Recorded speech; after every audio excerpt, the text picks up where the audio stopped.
प्रिय छात्रों, संस्कृत की इस कक्षा में आप सबका स्वागत है। आज हम कारक विभक्तियों के बारे में पढ़ेंगे और इस कारक विभक्ति में हम बीच बीच में उपपद विभक्तियों की भी चर्चा करेंगे। इसमें लिखा है तृतीय पाठे वयम कर्ता कारकम कर्म कारकम करण कारकम संप्रदान कारकम च अपठा कि जो तीसरा पाठ था उसमें हमने कर्ता कर्म करण और संप्रदान तक पढ़ा था। अब हम अपादान संबंध अधिकरण और संबोधन के बारे में पढ़ेंगे। इनको पढ़ेंगे हम। अब यहाँ पे दिए पहले अपादान कारक। अपादान में कौन सी विभक्ति होती है? पंचमी। अब पहचानेंगे कैसे अपादान क्या है? तो यहाँ लिखा है पठंतु अवगछंतु च। यहाँ से शुरू करें देखना इसको। अब यहाँ से देखेंगे आप, गंगा हिमालयात निर्गच्छति, यहाँ पर लिखा हुआ है। ठीक है। अब जो हिमालयात इसमें लिखा हुआ है यह है पंचमी का एक वचन। फिर है बोले गंगा हिमालय से निकलती है। कहाँ से निकलती है? हिमालय से। दूसरा है वृक्षात पत्राणि पतंती, कि वृक्ष से पत्ते गिरते हैं। कहाँ से गिरते हैं? वृक्ष से। अगला देखते हैं, छात्रः कक्षायाः गच्छति, माने छात्र कक्षा से जाता है। ठीक है, ये देखिए इन तीनों को नोट करें जरा। फिर निर्झरात जलम पतति, निर्झर से जल गिरता है। निर्झर कहते हैं झरने को, झरने से पानी गिरता है। रामः विद्यालयात गृहम आगच्छति, राम विद्यालय से घर आता है। अब इनमें आप एक बार देखेंगे, वैसे जो अकारांत पुल्लिंग और नपुंसकलिंग पंचमी का एक वचन है वहाँ पर तो आत लगा हुआ है, माने पंचमी है। तो जब हम बाकी हिंदी करते हैं जहाँ से किसी चीज़ का अलग होना पाया जाए उसमें उसे हम अपादान कारक कहते हैं, और अपादान में ही पंचमी विभक्ति लगाई जाती है। अब जैसे देखो, अतिथि ही ग्रामात आगच्छति, तो यहाँ पे क्या है? ग्रामात। यहाँ इन्होंने हाईलाइट अतिथि को किया है परंतु होना चाहिए था ग्रामात। तो ग्रामात आगच्छति, गांव से आता है। तो जहाँ इस प्रकार के पद मिले वहाँ पर हम क्या करते हैं? अपादान विभक्ति का प्रयोग करते हैं, जो कि है पंचमी। हमारे पास अपादान कारक का प्रयोग होता है और अपादान कारक में पंचमी विभक्ति होती है। अब आगे इसको इसी प्रकार से देखेंगे। देखते हैं, यहाँ पर हमें कुछ शब्द भी दे रखे हैं विकल्प के तौर पर। पहले दिया है अधोलिखितेषु वाक्येषु पंचमी विभक्ते रूपै रिक्त स्थानानि पूरयन्तु, कि नीचे जो वाक्य लिखे हैं इसमें पंचमी विभक्ति के रूपों से हमने क्या करने हैं? खाली स्थान भरने हैं। अहम डैश फलम आनयामी, मैं फल लाता हूँ। कहाँ से लाता है वो? दुकान से। तो दुकान में कौन सी विभक्ति होगी? पंचमी। तो इसलिए यहाँ आपणात को मैंने टिक किया है पहले से ही, एडवांस में ही। ठीक है, ताकि आप लिखने में गलती ना करें। ये आपणात। ठीक है। दूसरा, महिला डैश जलम आहरती, महिला जल लाती है। कहाँ से लाती है? तो सरोवर से, तालाब से। ठीक है, तो इसलिए सरोवर को पहले से ही टिक किया है। अब अगला है बालका डैश पुष्पम त्रोटयति, बालक डैश से फूल तोड़ता है। कहाँ से? लता ने, लता में या लता से? तो लता से तोड़ता है। लता में नहीं होगा, क्या होगा? लता से। ठीक है, तो यहाँ पर टिक किया है लताया को। तो इनमें आप इनको भरेंगे, लिखा नहीं है क्योंकि सामने लिखा, यहीं से देख करके टिक करेंगे और आप क्या है इसको लिखते चलेंगे ताकि गलती ना हो। अगला है इसमें अहम डैश आगच्छामि, मैं डैश से आता हूँ। कहाँ से आता हूँ? तो यहाँ लिखा है उद्यानात उद्यानेन और उद्यानम, मैं बगीचे को आता हूँ, मैं बगीचे के द्वारा आता हूँ, या मैं बगीचे से लौट के आता हूँ। तो जहाँ से लौट के आया जाता है उसमें पंचमी होती है। तो क्या लगेगा यहाँ पर भी? उद्यानात, जिसको पहले टिक किया हुआ है। ये देखेंगे आप, उद्यानात। ठीक है। अब अगला है हमारे पास मम पिता डैश आगच्छति, मेरे पिता डैश से आते हैं। कहाँ से आते हैं? देवालयात, मंदिर से। हमने सिर्फ पंचमी लगानी है इसमें बस। अगला है डैश उल्काः पतंती, डैश से उल्काएं गिरती हैं। कहाँ से? आकाशात, माने आकाश से। जहाँ से गिरती हैं उसमें पंचमी, जहाँ से जुदाई होती है, आकाश से अलग हो जाती है ना वो जब गिरती हैं, तो वहाँ पे पंचमी विभक्ति का प्रयोग होता है। अब इसी प्रकार क्या था आगे आप देखेंगे, पृथक ऋते बही विना अनंतरम, इन पदों के योग में भी पंचमी विभक्ति होती है। और ये कौन सी विभक्ति होती है? उपपद विभक्ति। पृथक ऋते बही बिना और अनंतरम। तो जैसे इन्होंने यहाँ पे दिया हुआ देखिए, रामः ग्रामात बही गच्छति, ग्राम शब्द दे रखा है, उसका पंचमी का रूप लगाना है। अब अगला आपने लगाना है, छात्रः डैश बहि गच्छति, पुस्तकालय लिखा है, छात्र डैश से बाहर जाता है, तो बहि के योग में जैसे कि आपने पहले पढ़ा, ये जो बहि लिखा है इसके योग में कौन सी विभक्ति होती है, पंचमी, तो पुस्तकालय पंचमी लगा देंगे तो क्या बन जाएगा, जैसे उद्यान में पंचमी लगाई उद्यानात, ठीक है, आकाश में पंचमी लगाई आकाशात, उसी प्रकार से पुस्तकालय में पंचमी लगाएंगे तो बनेगा पुस्तकालयात, जो कि लिखा हुआ है, पुस्तकालयात बहि गच्छति। अगला है जनाह डैश अनंतरम भ्रमयेयु, लोग डैश पश्चात घूमे, किसके पश्चात घूमे, तो यहाँ देखा है इन्होंने भोजन, भोजन के बाद, तो अनंतरम दिया है, अनंतरम के योग में कौन सी भी होती है, पंचमी, तो भोजन में पंचमी लगाएंगे क्या बन जाएगा, भोजनाथ, जो कि पहले से लिखा है, यहाँ पर थोड़ा फीका नजर आ रहा है इसलिए आप ऊपर के उदाहरणों से मिला करके लिखे। अगला डैश रहते का अस्माकम मित्रम, डैश के अलावा कौन हमारा मित्र है, किसके अलावा, कृष्ण, तो कृष्ण में पंचमी लगा दी, बन गया कृष्णात। उसी प्रकार डैश बिना राम न गच्छति मित्र, तो मित्रात बिना, ठीक है। फिर आगे है डैश ऋते का अस्मान शिक्षति, ऋते मन के बिना कौन हमें पढ़ाएगा, किसके बिना, अध्यापकात, तो अध्यापक में हमने पंचमी लगा दी। छात्र डैश बिना सफलता न लभते, दिया परिश्रम, तो परिश्रमात जैसा लिखा हुआ है। बालक डैश पृथक न तिष्ठति, बालक डैश से अलग नहीं रह सकता, किससे, आगे दिया है मातृ शब्द, तो मातृ में हमने जब पंचमी लगाई, पंचमी षष्ठी दोनों में एक ही रूप बनता है, बन गया हमारे पास मातुः, क्या शब्द बना, मातुः। इसको भी आप नोट करते चलेंगे और अपनी अपनी जो बुक्स हैं उस पर लिखिए। अब अगले उदाहरण में आपका ये परिचय करवाना चाहता है षष्ठी विभक्ति से, संबंध षष्ठी विभक्ति। रामस्य पुस्तकम अस्ति, राम की पुस्तक है, सीताया गृहम अस्ति, सीता का घर है, पुष्पाणाम माला अस्ति, फूलों की माला है, गीता महाभारतस्य अंशः अस्ति, गीता महाभारत का अंश है, जहाँ काके की आ जाए वाक्य में, ठीक है, जहाँ काके की आ जाए वो षष्ठी है। तो ये आप स्पष्ट रूप से इसको देख सकते हैं जो यहाँ पर लिखा हुआ है, जो पिछला हमने अभ्यास किया, पुस्तकालयात, भोजनात्, कृष्णात्, मित्रात्, अध्यापकात्, परिश्रमात्, मातुः, इनको आप नोट कर लेना, क्योंकि उस जब हम इसको पढ़ रहे थे पीछे हमें साफ नजर नहीं आ रहा था, तो अब साफ नजर आ रहा है, पुस्तकालयात, भोजनात्, कृष्णात्, मित्रात्, अध्यापकात्, परिश्रमात् और मातुः, ये पंचमी विभक्ति के रूप हैं सारे के सारे, ठीक है, कौन सी विभक्ति के, पंचमी विभक्ति के, तो इनको नोट कर लीजिएगा आप। अगला देखते हैं हम, जो हमारे पास षष्ठी का था, संबंध कारक जिसको कहा गया है। अब देखें यहाँ पर, इदम गृहम डैश अस्ति, यह घर डैश है, किसका है, देव से है, देव को है कि देव का है, तो क्या लिखेंगे हम, देव का, ठीक है, तो यहाँ पर देवस्य को टिक किया हुआ है, तो आप यहाँ लिख देंगे देवस्य, लिखा नहीं गया क्योंकि लिखा है वही देख करके लिखना है आपको। एतत् चित्रम डैश अस्ति, यह चित्र डैश का है, किसका है, जनकस्य, पिता का है, तो जनकस्य आएगा। रामः डैश पुत्र आसीत, राम डैश का पुत्र था, किसका था, दशरथ का, तो दशरथ में षष्ठी लगेगी, तो क्या बनेगा, दशरथस्य, ठीक है, दशरथ तो वो दशरथ ने, राम ने दशरथ ने पुत्र था, तो सेंस मिस हो जाएगी, हमें का चाहिए षष्ठी। लता भगिनी अस्ति, लता बहन है, किसकी, रमा की, तो रमा में षष्ठी, काके की, रमाया, अगर हम रमा लिख देंगे ना, लता रमा भगिनी अस्ति, लता रमा बहन है, वो सेंस नहीं बनी ना, फिर रमा लिखेंगे लता रमा के द्वारा बहन है, तो वो सेंस क्या बनी, बाकी कारक तो उसमें से मिस हो गया ना, तो हमें षष्ठी चाहिए। वने डैश आश्रमा अस्ति, वन में आश्रम है, किसका है, साधु का, तो का कहाँ बनता है, षष्ठी में, तो साधु हम षष्ठी लगाएंगे, बन गया साधोः।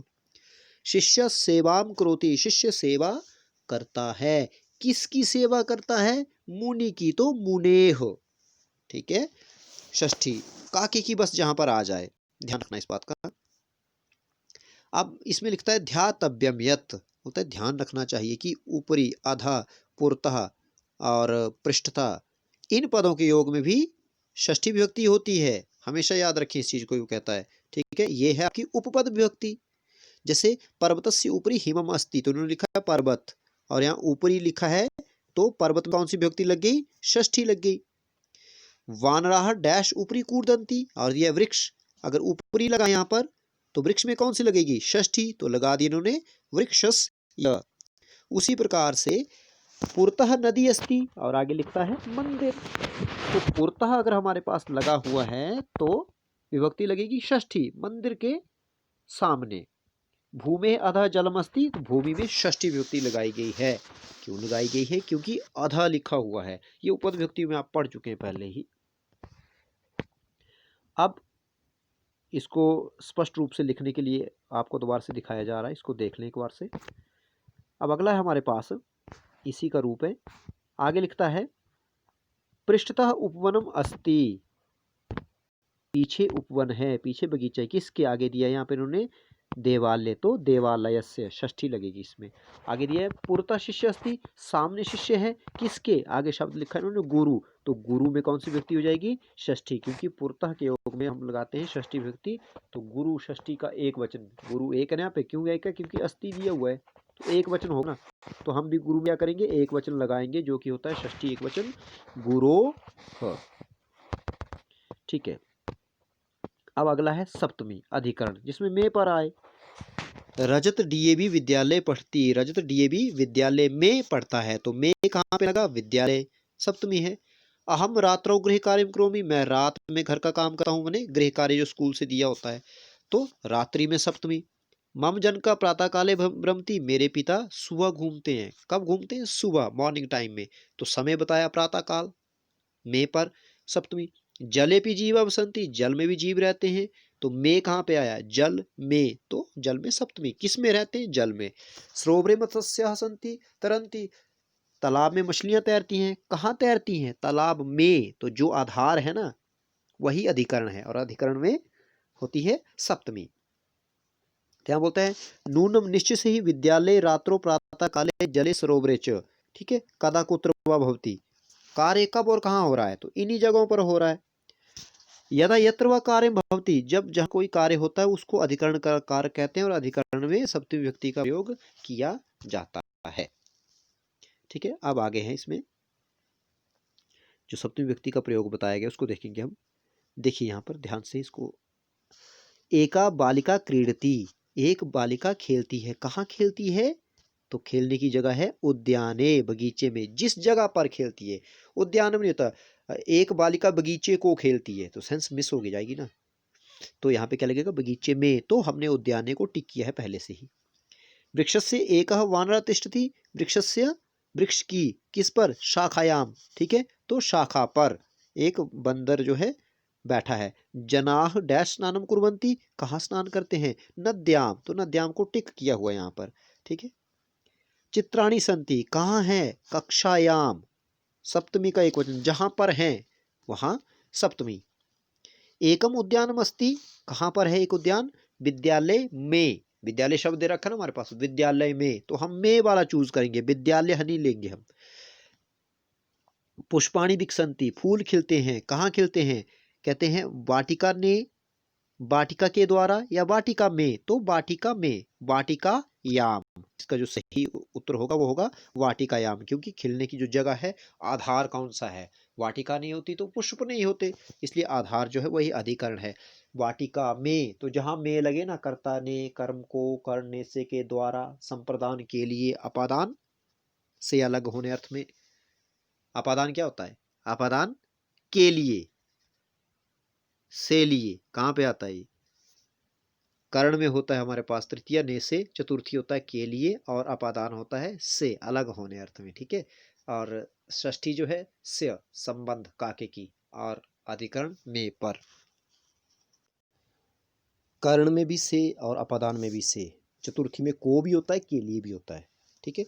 तो खासकर में इसको के लिए ही लेके चलते हैं। तो तृतीय में जो से है वो उसका अर्थ है जुड़ना, जिस माध्यम से कोई काम किया जाए, जैसे वह कलम से लिखता है, तो तृतीय जो लिखने का साधन है कलम।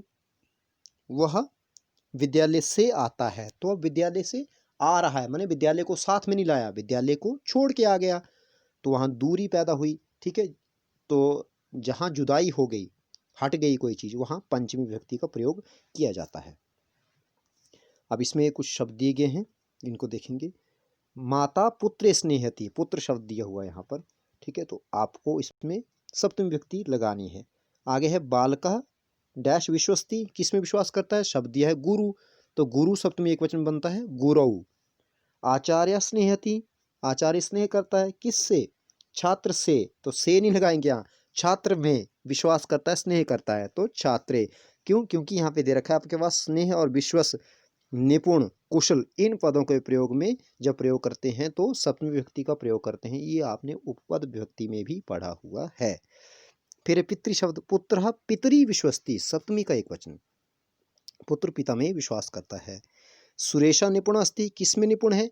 खेलने में, तो क्रीड़ा शब्द है, आकारांत की तरह दिख रहा है तो लता की तरह चलाओ, क्रीड़ायाम। सज्जनाह स्नेहयन्ति, सज्जन स्नेह करते हैं, शब्द दे रखा है सर्व, तो सर्वस्मिन, सप्तमी का एक वचन लगाएंगे हम इसमें। अब अगला है हमारे पास संबोधन का। तो संबोधन में जहाँ किसी को आवाज़ लगाई जाती है वो हमारे पास संबोधन होता है। किसी को कोई काम करने के लिए आवाज़ें बोलने की, जैसे भो छात्राः, हे बच्चों उपविशन्तु बैठो, हे लते, हे लता यहाँ आओ, महोदय आगता अस्मि आ गई हूँ, हे शिवे, हे गुरुवर, ठीक है, आम गुरुवर, हे भानु, इस प्रकार से जो नाम है यहाँ पे दे रखे हैं, इनके आगे हे लगाओ, संस्कृत में साधारण सी बात है, वे संबोधन के रूप होते हैं। अब यहाँ पर संबोधन का कुछ अभ्यास जो है करने को दिया गया है। अधुना पाठम पाठ, तो यहाँ पे दिया गया हमारे पास देव शब्द, ये देखें देव, तो हे देव अब पाठ पढ़ो, ये जहाँ टिक किया हो इसको ध्यान रखना। भोजनम यच्छ, हे माता भोजन दो, विसर्गे लगी साथ में। तत्र मा क्रीड, वहाँ मत खेलो, हे नरेंद्र वहाँ मत खेलो। आशीर्वादम यच्छ, आशीर्वाद दो, किसको बोला जा रहा है कि आशीर्वाद दो? हे गुरु आशीर्वादम यच्छ, हे गुरु आप हमें क्या करो? आशीर्वाद दो। अब है हमारे पास सप्तमी का अभ्यास, मिश्रित अभ्यास दिया है, यहाँ पे मिश्रित लिखा है, मिश्रित अभ्यास। रामावस्ति, राम रहता है कहाँ? वने, वन में। जलम निर्गच्छति, जल निकलता है कहाँ से? पर्वतात, पर्वत से। लक्ष्मणा भ्राता आसीत, लक्ष्मण भाई था, किसका भाई था? राम का, जिसका था ना काके की, उसी में जुड़ेगा, रामस्य षष्ठी। अब अगला है यहाँ पर, इसको भी देखेंगे साथ साथ में। यहाँ पर लिखा है कपोताह उत्पतंती, कबूतर उड़ते हैं, कहाँ उड़ते हैं? आकाशे, जिसको टिक किया है, आकाश में। बालका सेवाम कुर्यु, बालक सेवा करें, किसकी? माता की, तो माता में षष्ठी, मातुः।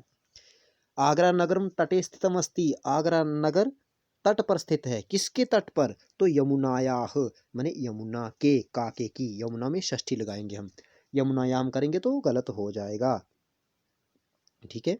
अब है स्थूल पदानाम विभक्तिम तत्कारणम च लिखन्तु, उपपद विभक्ति भी पढ़ी ना आपने इसमें बीच में, तो स्थूल पद क्या है इसमें? शिष्य दिया है, कहता है इसमें कौन सी विभक्ति है? विभक्ति लिखी सामने उन्होंने सप्तमी, कारण क्या है? क्योंकि लगा हुआ साथ में विश्वस्ति। अब दूसरा है यहाँ पर ग्रामात वही एका नदी अस्ति, गांव से बाहर एक नदी है, कहाँ नदी? गांव से बाहर, तो ग्रामात में कौन सी विभक्ति है?